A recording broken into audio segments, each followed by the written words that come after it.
Okay, welcome to the latest edition of the Northern Affinity podcast and the Teach Me How episodes that we're doing. I'm absolutely delighted to say that I'm joined by Robin today. So thanks for joining me, Robin. Oh, thank you, Mike. It's fab to be here. We're excited.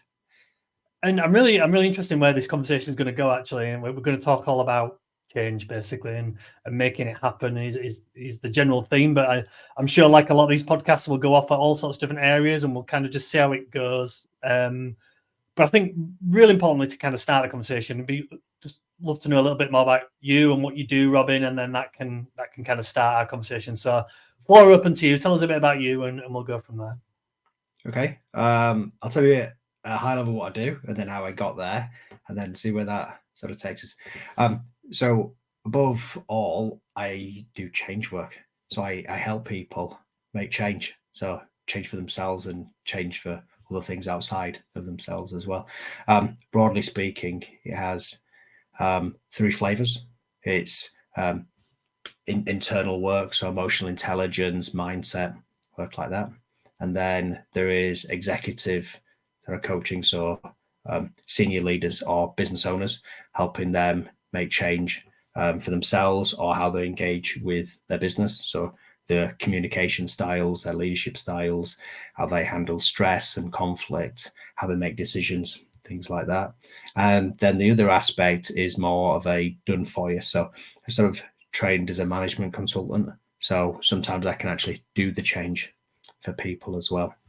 A lot of the time that would focus quite a lot on culture change, I think, or organizational change, the shape of the organization. So the strategy maybe, or the organizational structure, or how we deal and engage with the people in that space as well. So that's what I do for people. And it's usually for, like say, executives, senior leaders, and business owners as well. That's why I had the most value in that space. How did I get into that? I was working in the IT space and then got into a leadership position, and I was just fortunate to have lots of opportunities to learn and grow, and then put on lots and lots of courses and other things like that. So you sort of accumulated, and I became less technical and more people focused. And then when it comes about people, it was always about taking them to a different place where they currently were not and they wanted to be. And that was it. And I love it. No, I'm looking forward to this conversation because I think kind of the next question really is what do you mean by change? Because I think is quite a good point to start, because, and you kind of did it in your answer there, that you kind of use change in quite a lot of different contexts and a lot of different circumstances, and it can mean different things, can't it? And it can be something that can be relatively minor, from, I don't know, changing your aftershave. I'm trying to think of something really minor there, to essentially changing your life. That could be a big decision. There's so many to choose from.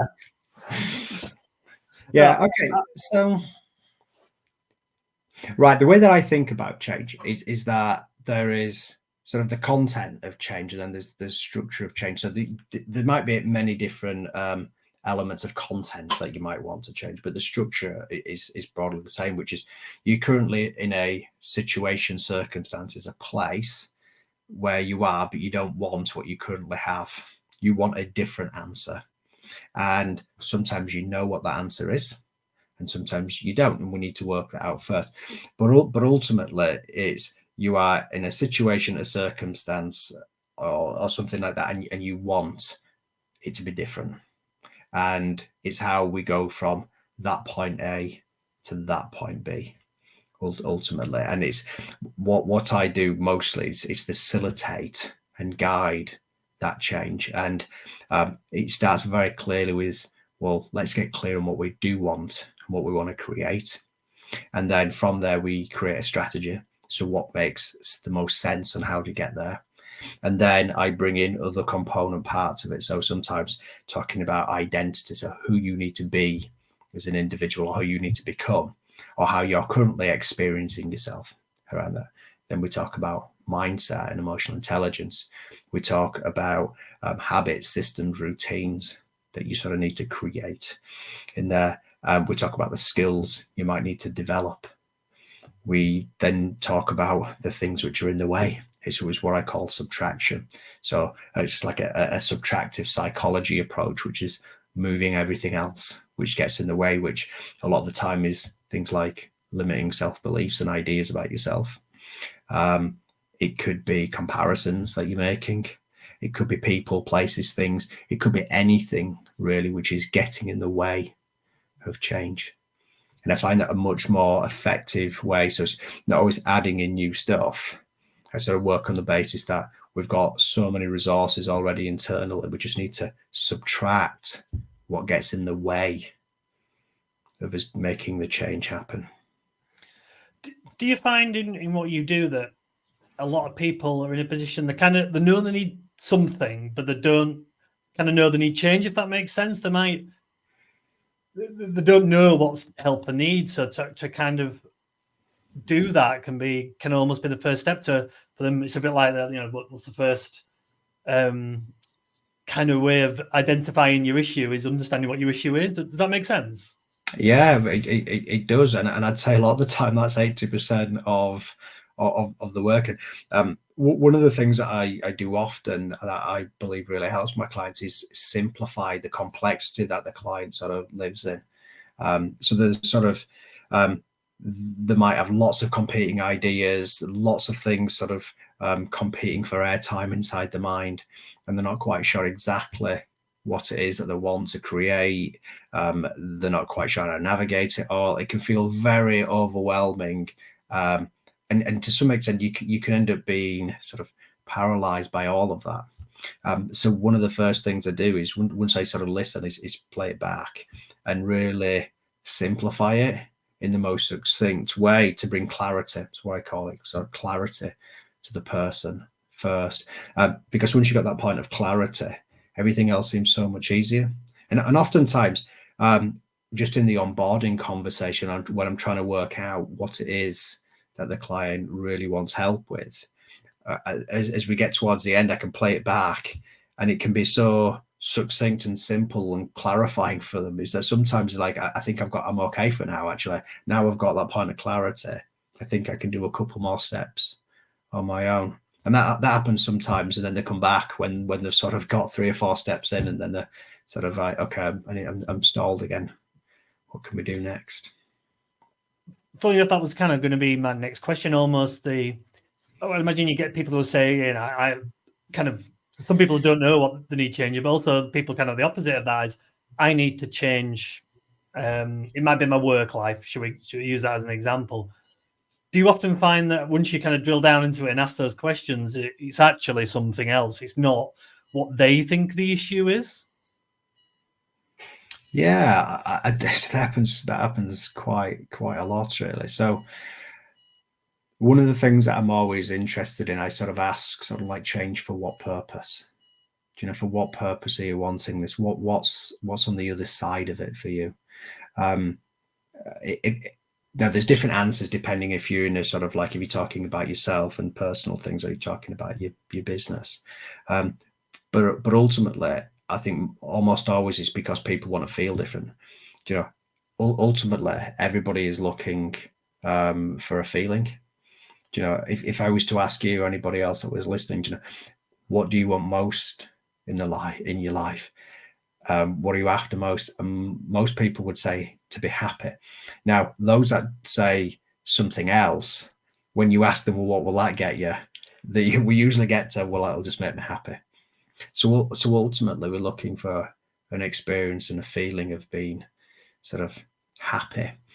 But what we think is going to create that happiness for us is not always what it seems.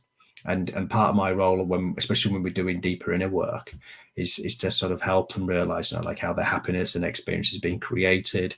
What's contributing to their dissatisfaction or unhappiness, and something else like that. Because it's sometimes what they think is going to create the answer is not always what will create it. And my job is to try to see what's on the other side of the goal and see whether I can find a shortcut to getting there. Yeah, and do you find that up to the last 4 years or so now have been quite such a life-changing, culture-changing world, with obviously COVID being the main element of that? And we're interested to know. I think it's sort of, in my conversations, I often find a lot of people it's made them kind of hold the mirror to themselves a little bit, and whether they did it straight away when the pandemic or they're doing it now 3-4 years later. Do you think we've all maybe looked at ourselves more in the last few years since kind of what happened with COVID? Yeah, I think that is true. And while COVID was pretty crappy for everyone, I think in this space it's done as a real sort of service. I have this sense that we get so busy and so caught up in our lives and our thinking, and sort of it's what I call the hamster wheel. It's sort of like you just sort of like, you just keep going round and round and round. It made everybody get off the hamster wheel for a little bit of time and just stop and look around and actually question, what they were doing, why they were doing it, what was really making a difference. And it challenged loads of assumptions as well. Like we couldn't all work from home and be productive and things like that. It made us look at ourselves and the world and question it and stop taking everything for granted, or working on our assumptions. It made us challenge and check our assumptions. And I have a sort of operating model. It's sort of like a belief thing, which is, people do what makes sense to them. Ultimately people do what makes sense to them. So if something else starts to make sense, they'll do that too. But to see that, you've got to stop and notice. And that's what I think sort of COVID did for us. Yeah, and I would definitely count, the reason I asked that question, I count myself within that kind of, and it's kind of taken a little bit of time, but I think, well, the thing for me, I think you're quite right. The first thing you think of is what you want. I want to be happy. Well, what makes you happy, I guess, is the next bit on what does that. And I think I've realized in quite recent times, for me, simplicity is a thing that really makes me happy, that I like having a real, and that's one of the things about COVID, wasn't it? As much as especially in the early few months, the rules were very strict and we couldn't do this and we could, but I would openly admit there was something about that I quite enjoyed, that I've got nothing. I haven't really got much to do apart from get up, do a bit of work, do some homeschooling with the little one, and just a really simple life. I think, because I think things have got so complicated. So things, technology and all this kind of stuff has really impacted lives in the last 20 years or so, more than ever. And almost the simplicity. Does that make sense? It does to me. I'm all for simple everything. I can't remember. Was it Leonardo da Vinci that said simplicity is the ultimate in sophistication? That sums me up perfectly then. Perfect. I'd go with it. Me too. I love it. I love it. Yeah. So I think we have to ask ourselves, what are we doing all the change for? Because everything seems to be going faster and faster, and it feels so challenging to keep up. And then everything we see, and we hear is somebody doing something else. Another piece of technology comes out. There's this change and that change, and trying to keep up, and it's exhausting, really trying to keep up with all this stuff. But when you sort of slow down and notice, sort of like get off the hamster wheel and say, for what purpose? Will make you happy, probably. And happiness comes from the most simplest sort of things. So it's, yeah, and that's the bit that I was saying for sort of noticing. Really, you've got to get off that hamster wheel long enough and just notice that you don't want these things. You don't want to be doing it differently. This is not right for you. And ultimately say, I want a different answer. Absolutely. So to kind of, I guess, take the step forward with that, let's assume I've come to you and we've gone through whatever discussions we've gone through, and we've got to a point where we've realized between us that simplicity matters to me. What kind of things, and obviously you can use other examples rather than simplicity because everyone's different, but what kind of things can we actually do, going to the title of this conversation, make that happen? Because it's okay to say that, isn't it? And to say that I want X, Y, and Z, but the reality of like any situation is making the change. So what kind of things do we need to do to make that work? Okay. So there's two answers that are sort of surfacing in me straight away. The first thing is a question that I always ask everybody, which is, what's in the way of simplicity? So if we're using simplicity as the example, what's in the way of simplicity happening. So I'm operating on the basis that we are happy and fulfilled beings by default. That's our default setting. If you look at all children, they are happy, playful, joyful. They don't hold on to problems and stuff like that. That's the default setting for all humans. But we've layered on all kinds of ideas and assertions and assumptions about who we are and how the world works. And it's this conditioning which creates the problem. So I ask, what's in the way? Because it's the conditioning. If we can start to strip back some of that, then you can realize what you're looking for was always there all along. So that's the first part. If I was to say there was an underlying theme, though, this is my second sort of response part, it would be absolutely everything we will do and everything we're feeling is an element and construct of the mind. So there's nothing that we are ever going to experience. There is nothing that we're ever going to create or do in the world. There's no amount of feeling that's not going to have the mind involved. We need to understand how the mind works. If we don't understand what's going on between our ears, how it works, what's true, what's not true, where our feelings and experience is coming from, then we're just going to feel like we're being pulled from pillar to post. So while lots of people come to me for very clear, what I would think of practical change, a lot of what the work I will do with them is to help them understand a little bit more about what's going on in the mind. Now, we can do that in very direct, let me teach you an understanding sort of way, or let me teach you something that you might not have realized, but also just the questioning, encourages people to look inside and check the validity of some of the things that they're operating on. How much is an assumption? How much is relatively true? True just for you, just in this moment, and how much is things like absolutely true? True for everyone all the time, sort of thing. Yeah. So two things there.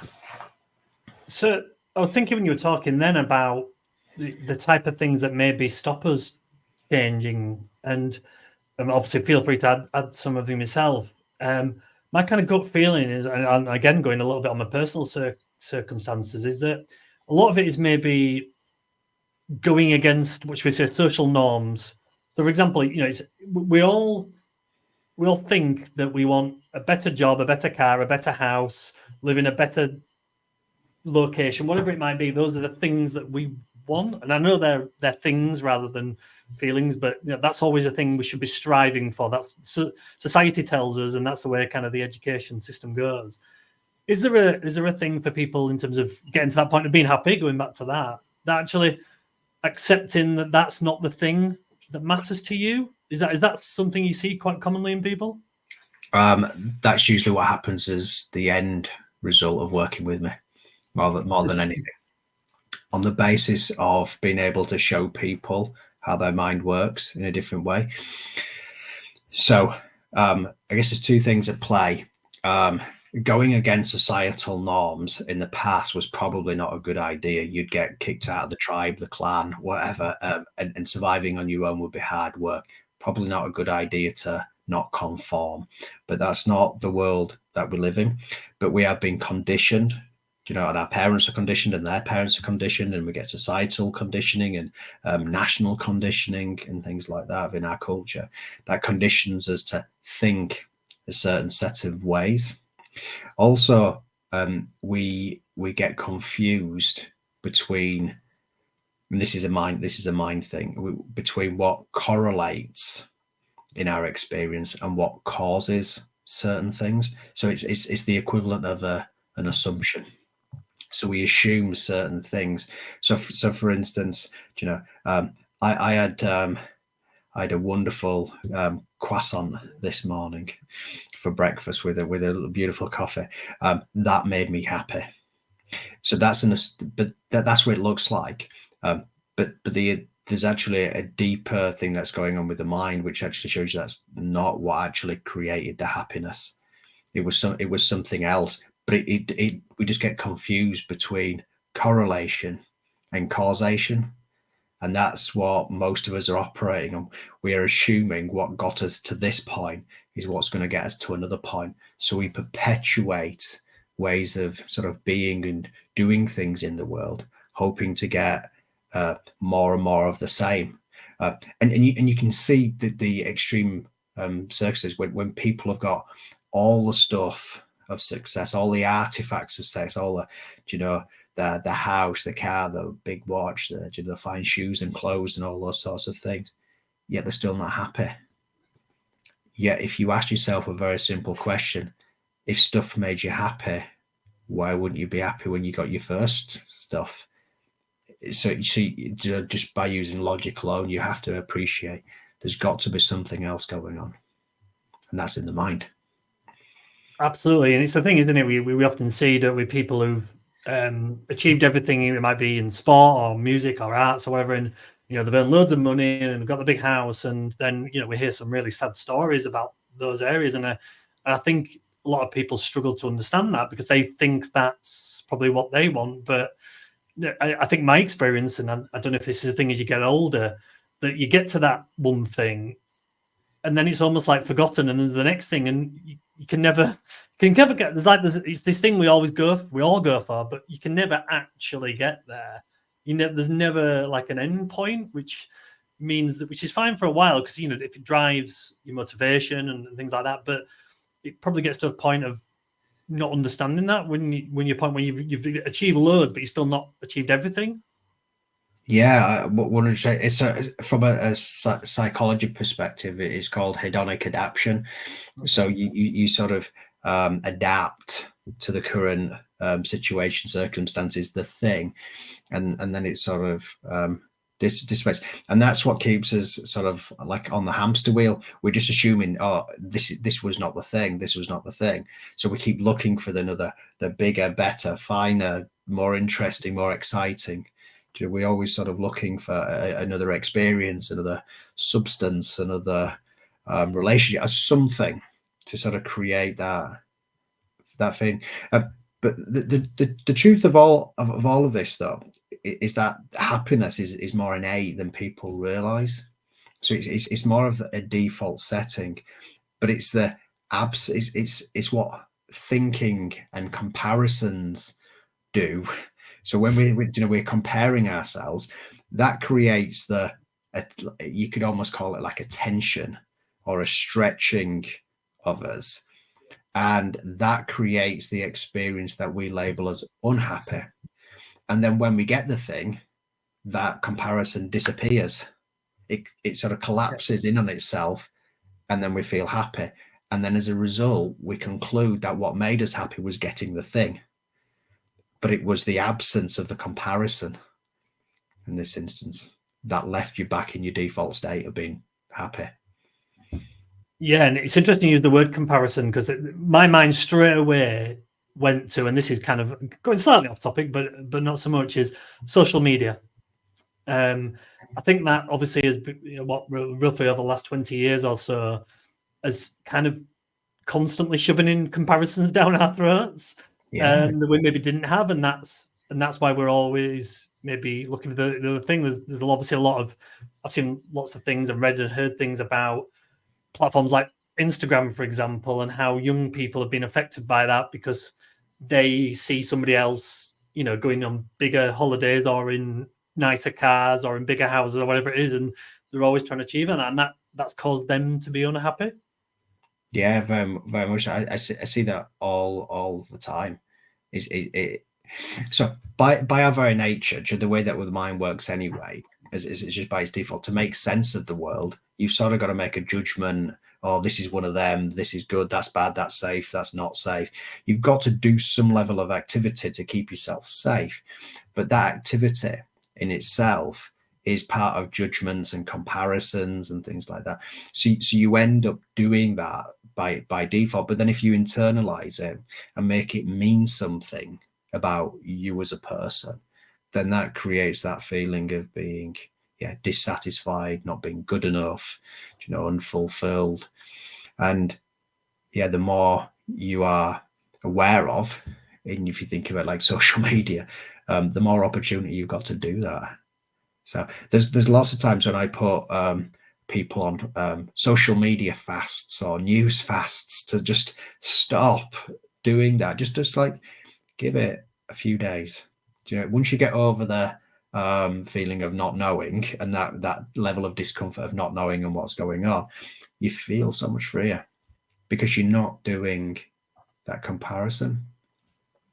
When you're not comparing yourself, you generally feel quite happy. No, it's true. And I was thinking there actually. So when I very first started this podcast, we used to do it in a slightly different format. And one of the questions I used to ask everybody, so it was kind of the same set of 3 or 4 questions we'd ask. And one of them was around their aspirations, essentially. What do they want to achieve? And, well, obviously we were talking in a business context, sorry.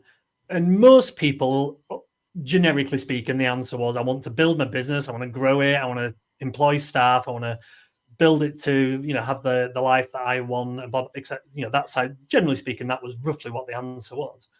However, one person replied to me saying, I want to continue to be as happy as I am now. And that, I might have slightly misworded, but essentially that's what she said. And I remember almost, I didn't really follow that up really in the questions, and because it kind of stuck with me afterwards, and I was quite surprised by that answer. And I remember it now, probably 2 or 3 years ago, whenever it was now, we did that. Like, I thought that was one of the best answers I've ever had, and I thought I'd love it if everyone answered that way. That would be an amazing place to be, wouldn't it, if we had everybody thinking like that? Yeah, definitely. And you know what I would encourage everybody that's sort of listening on this is just to ask themselves, if whatever you're doing is not ultimately to make you happy, what are you doing it for? What are you doing it for? I think everything that we do, whether or not we are consciously aware of it or not, is all to make us happy or to insulate us from something that we think will make us unhappy. You know, the classic, if I don't keep, if I take my foot off the accelerator, then this thing will stall. And then that would mean all kinds of catastrophe and all that thinking that we'll go through. So we keep our foot firmly down and we'll just keep pushing ourselves and burning ourselves out. But it's ultimately for the same thing, just to be happy. Yeah, it's interesting. You kind of mentioned the difference between being happy and not being unhappy. My brain always goes back to the Maslow hierarchy of needs for that. For that, like the first one is I can't remember what's it called. I can't remember. I remember self-actualization is the top one. Essentially, it's like roof over your head, isn't it? Being able to physical, practical sort of things first and foremost. Yeah. And I think it's quite interesting, isn't it? And that's kind of almost the financial side of things is not having the position where you can pay for your food and your shelter is going to make you unhappy. But having those things doesn't necessarily make you happy. It's just having the basic, or what we deem the basics anyway. Yeah, I agree, but I think that's where ultimately the problem comes. We get these basics in place, and then we think, oh, we can improve on this. We can have a better house, better clothes, whatever. So we sort of move towards improvement, but then we get confused, thinking that more improvement on more things will create more happiness, but it doesn't work like that. That's a limitation of the mind and the way that the mind's sort of functioning. That makes us believe that, but that's not true. That's the whole idea of what got us here is not going to get us there. That's why we have celebrities and all kinds of rich people with all kinds of sort of challenges, because stuff doesn't make you happy. There's no how can an object external to you change your internal system except by your thinking about it?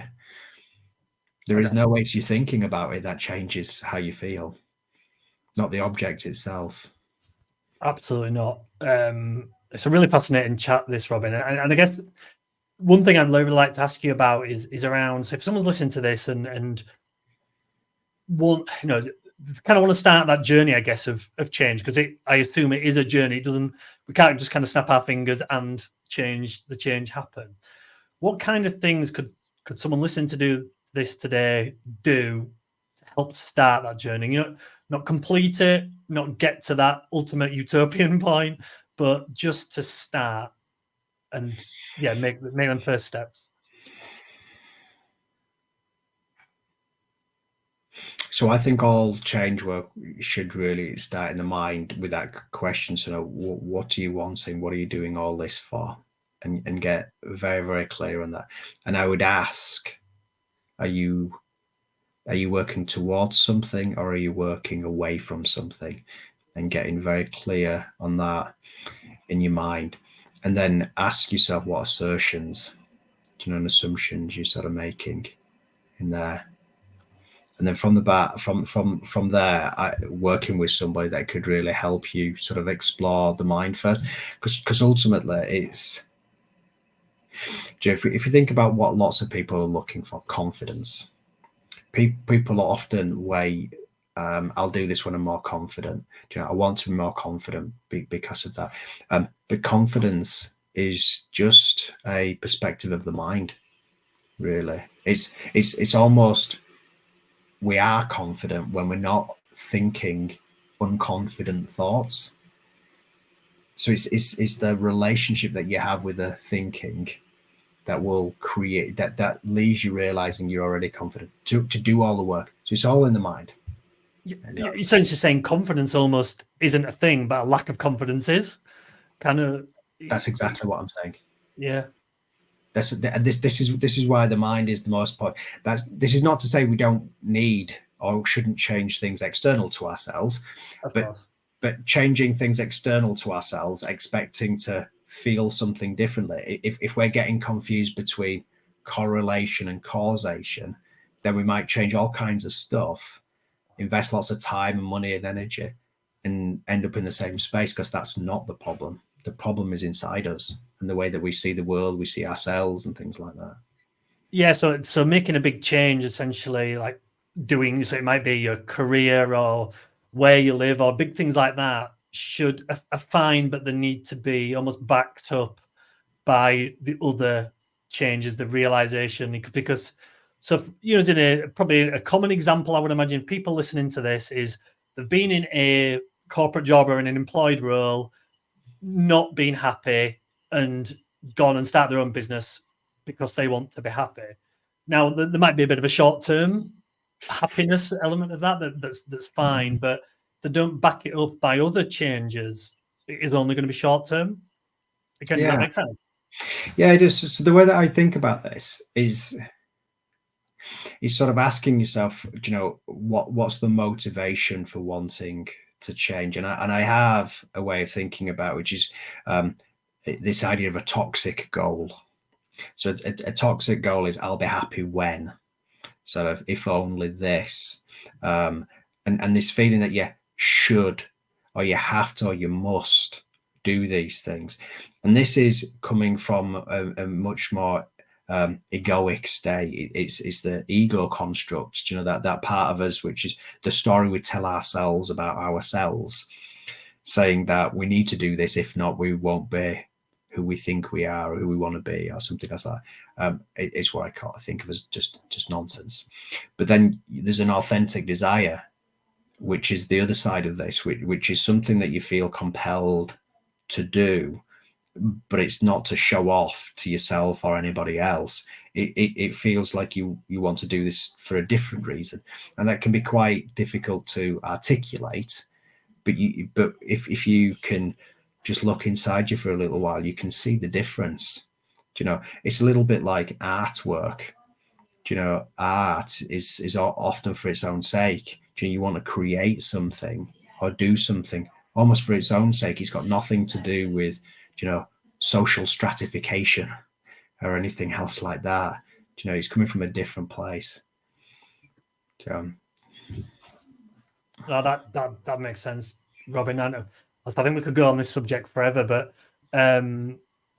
one last question from me. I'm sure there's a lot of people really interested in the stuff that you do and how you do it. And if they are, where are the kind of best places to find you, to contact you, to look at what you do? What's the best things for them to do? So there's two places that I would say off the bat. LinkedIn. That's the easiest place and where I post the most. But there's my website too, and I've got some free course stuff on there, some free audios and some free videos. And then they can join sort of my mailing list as well, where I do some sort of coaching for free via email. That's what I think about it as well. They're the best places to check me out. And anybody that's obviously wanting just a conversation, if they've enjoyed any of or are intrigued by anything that I've spoken about, just to reach out. Well, that's the thing I think about this conversation, Robin, is the reality is we've probably not. Someone isn't going to change their life by listening to this half an hour or so conversation that we have. But again, kind of going back to the question I asked earlier, if it started that journey, and that journey might just be, it's in their mind now, and they might not do anything about it for 6, 12 months or 18 months or 5 years or whatever it might be, and that's okay, because we all move at different paces, don't we? But hopefully it's got people thinking about themselves and kind of, as we've mentioned a few times today, to get that ultimate aim of happiness, because that's what we're all here for, aren't we? Ultimately, just be happy. Yeah. So if anybody is, I think the first thing is if you are clear that you've got something that you don't want and you want a different answer, that's the first recognition, and you got to own that. I want a different answer, and I currently have. Perfect. That's a fantastic place to finish, Robin. So I just want to say thank you for your knowledge, your expertise, your points. You've got me thinking. You probably saw me scribbling down notes during that conversation. So thank you. Really appreciate your time. You're welcome, Mike. It's been lots of fun. Thank you. Cheers.